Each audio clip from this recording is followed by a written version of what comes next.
the Prime Minister is incapable of doing the caste census. बात बहुत होती है ओबीसीज की, मगर नरेंद्र मोदी जी को यह बताना है कि ओबीसीज के लिए आपने किया क्या।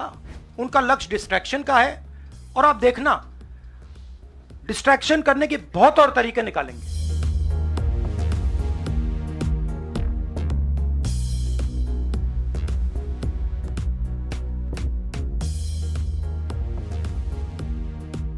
The Prime Minister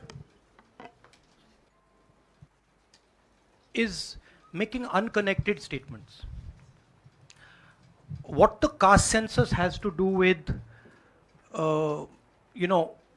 representation of the South is very difficult to understand.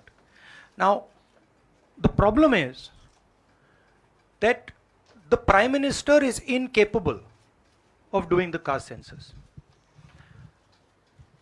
I'd like to point out something quite interesting.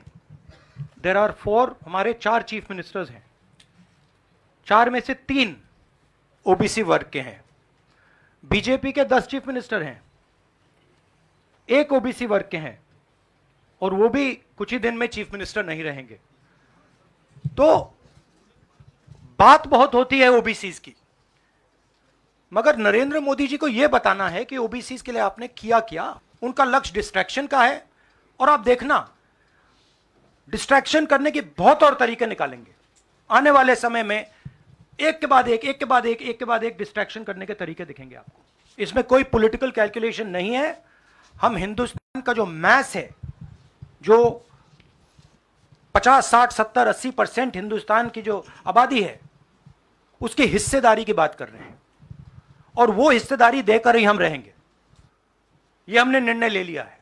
आप देख लेना, जैसे मैंने कोविड के बारे में बोला था, चाइना के बारे में बोला था, मैं बोल रहा हूं कास्ट सेंसस होगा, और हिंदुस्तान के गरीबों की जो हिस्सेदारी बनती है वो उनको मिलेगी, और वो काम कांग्रेस करके दिखाएगी। पहला सवाल जो कास्ट सेंसस से क्लियर हो जाएगा, इस देश में कितनी आबादी किसकी है, ओबीसी की कितनी है, दलितों की कितनी है, आदिवासियों की कितनी है, बाकी लोगों की कितनी है। पहला सवाल। दूसरा सवाल, देश का जो धन है, देश के जो एसेट्स हैं, क्या वो इन लोगों के हाथ में भी हैं या नहीं।